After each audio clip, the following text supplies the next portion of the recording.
Napakaganda na nabasa natin yung kanyang prayer dahil nandyan talaga lahat ang nasa kaluluwa niya, hindi lang sa puso niya, kundi sa kaluluwa niya, na patibayin siya upang makapagserbisyo siya. At bata pa ako, nakita ko na yan, sinasabi ko napakagandang gabay yan. Ngayon na nakaupo ngayon ako bilang Pangulo, mas lalo naiiyak si baby, mga kababayan. Naiiyak siya, naluha-luha. Iyawan ng mga loyalista natin. Nami-miss ko na kayo. Dati lahat ng puntahan ko, nagpulang t-shirt, marami, parang hiling na. Ngayon ko lang kayo nakita ng ilan. Alam na. Mapabuti mo, kaya naman mas naging makabuluhan ang aming undas dahil sa inyong pagdating at lalong-lalo na dahil nararamdaman namin na mula sa inyo ang pagmamahal ninyo at sa aking ama at sa pag-alala sa aking ama. Maraming salamat sa inyong lahat.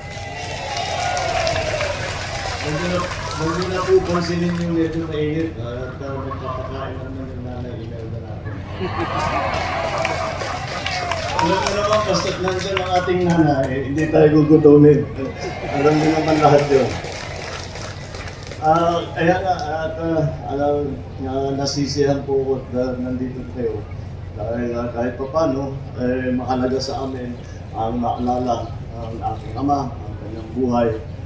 Hindi mo maiwasan na may kasamang lungkot na dala yung pag-aalala na yan. Ngunit kapag iniisip mong mabuti, may katumbas, labis sa katumbas na kasiyahan, na tuwa, na magagandang pag-aalala na kahit papano ay magdadala ng ngiti sa iyong mga labi.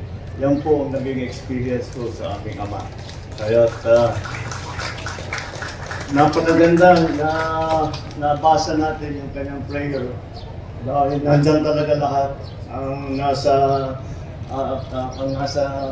kaluluwa niya, hindi lang sa puso niya, kundi sa kaluluwa niya, na patibayin siya upang makapagserbisyo siya. At bata pa ako, nakita ko na yan, sinasabi ko napakagandang gabay yan.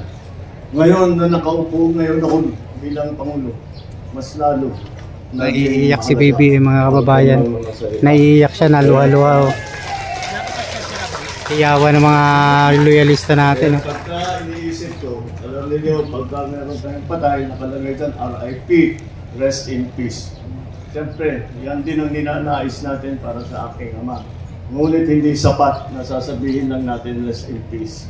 Para mag-rest in peace ang aking ama, kailangan ipagpatuloy natin ang trabahong sinimulan niya, ipagpatuloy natin ang pagpapagod ng Pilipinas at ang pagmamahal sa Pilipinas.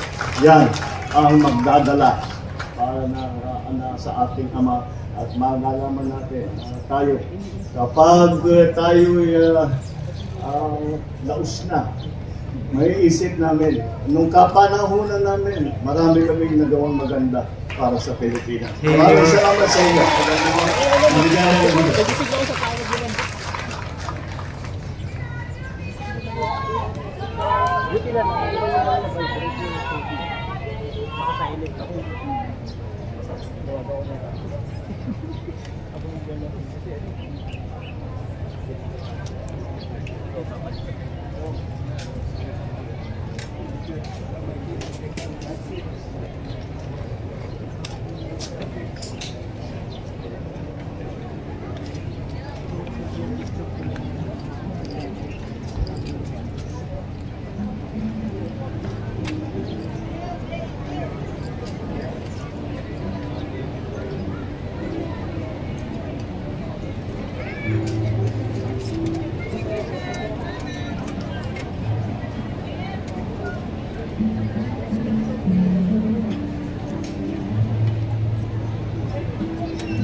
Tayo. Sir. Dito na lang po tayo, boss.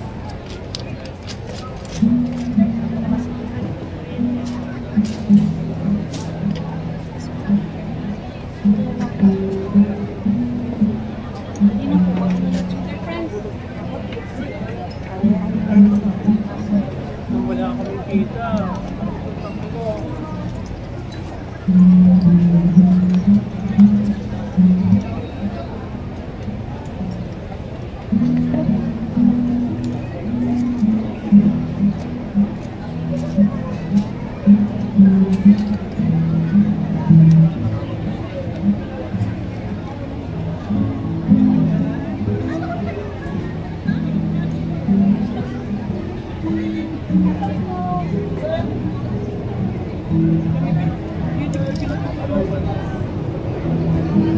Dahan-dahan ka, John. Nakatagaan ng dahan-dahan. Pwede naman. Hindi naman ako sumisip.